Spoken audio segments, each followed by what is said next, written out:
I think the reason why Donald Trump is getting more support from black people, and I would not be surprised if this would be the first election since the 1930s that black people voted more for a Republican than a Democrat.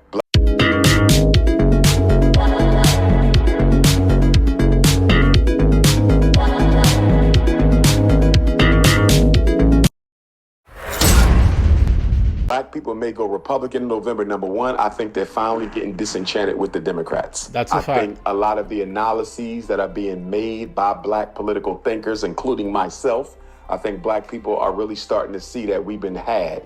I mean, to have voted this way for 90 years and got nothing out of it, it's time for a change of some sort. That's number one. Number two, I think a lot of black people are attracted to Donald Trump's unapologetic disposition. Yep. He's very unapologetic. He don't go off cue cards. Completely different from Barack Obama and Joe Biden. He's speaking directly to black America where Joe Biden is not. And I think that's why he's going to carry a lot of votes, especially black men. With how he's talking about black men in particular and singling them out in this way. Yeah, let's start from here.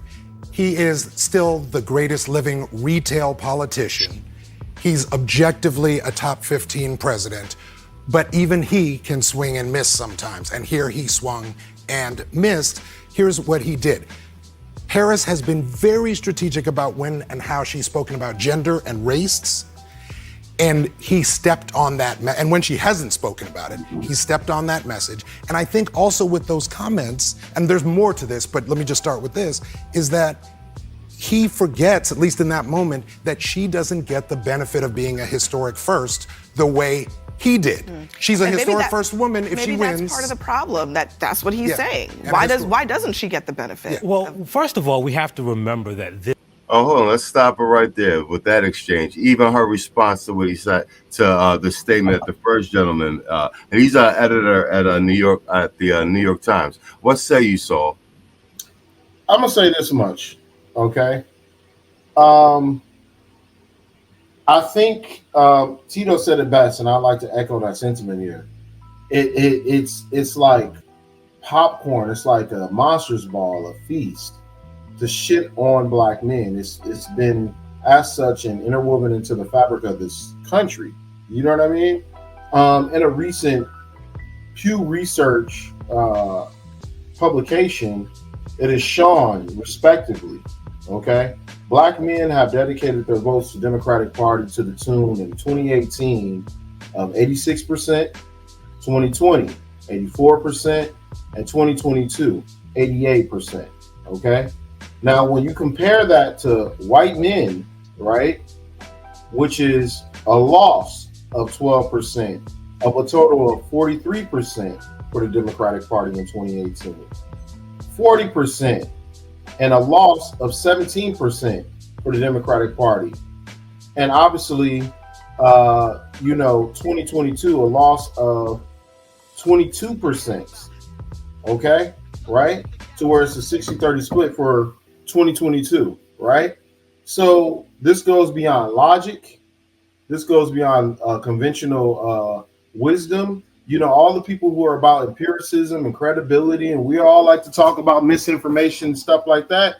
When Obama just did the biggest and most, atrocious version of misinformation before us, right in front of our eyes. Nobody challenged them. Nobody cared because it all fits the narrative. And guess what?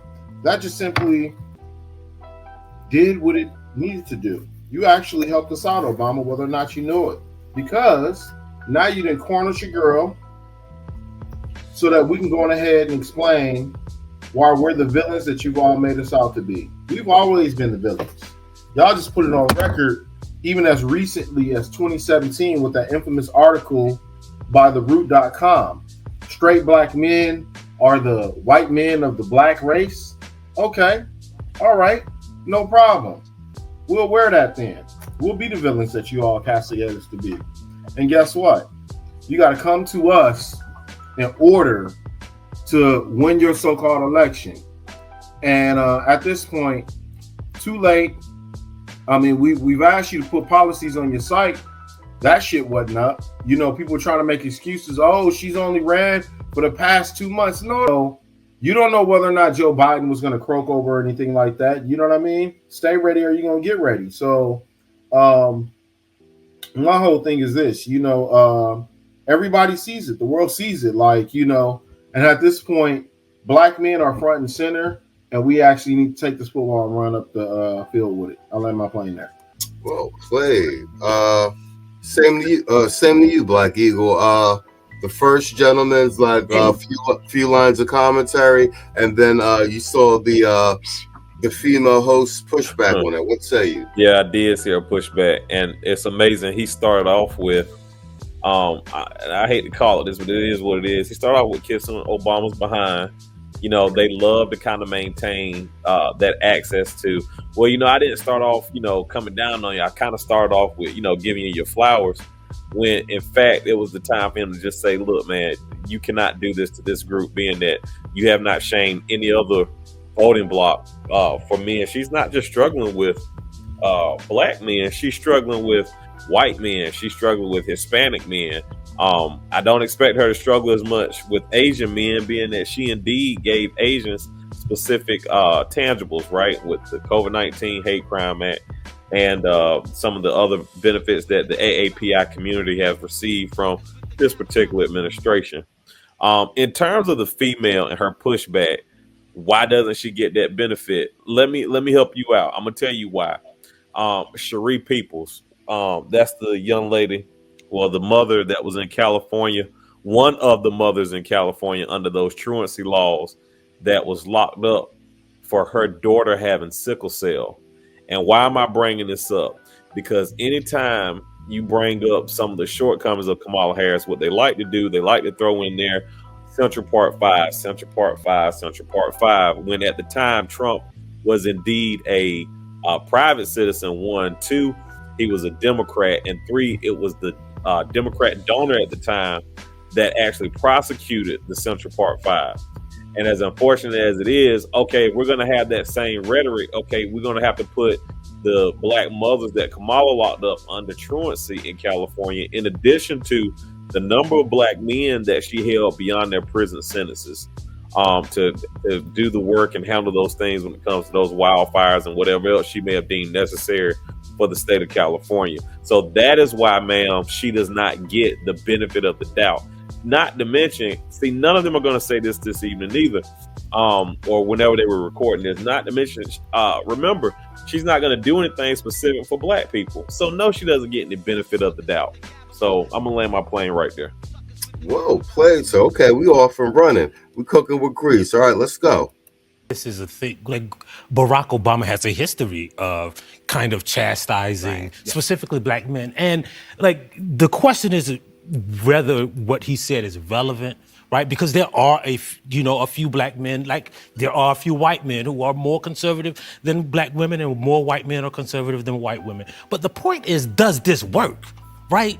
And there's no evidence that it's true or that it works. And he doesn't do that with, like, you've never heard him say, why don't you white women stop being racist and vote for me or Kamala Harris, or they don't talk to Hispanic voters or LGBTQ voters. It's only specifically black men that he takes this tact that doesn't work. Why do you think that is? Because you know why. No, because tell me. The second most loyal, the most progressive group of men on the planet, they don't care about. They assume that they have their vote and they don't have to do anything for it. And the point of this is that if you don't vote for Kamala Harris and you're a black man, something must be wrong with you. That is the subtext of everything that they're saying. Well, this is what I would. All right. I like the way he landed his plane on that. Saul, that's all yours. Hearing this from the griot is ironic.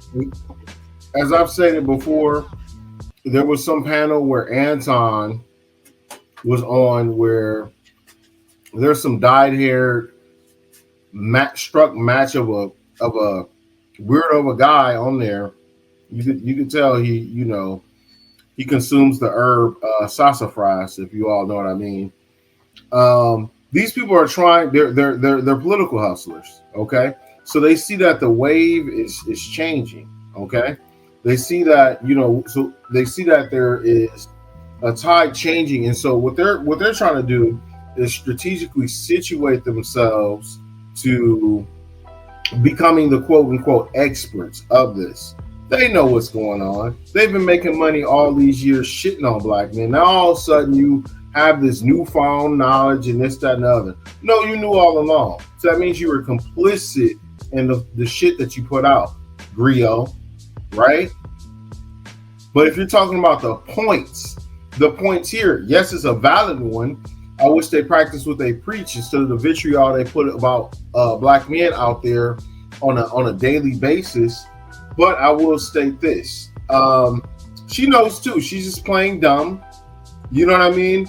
And we can see the very division that we talk about here, as far as, you know, somebody who's so caught up into blind, like, progressive policies that they don't even care about their own well-being.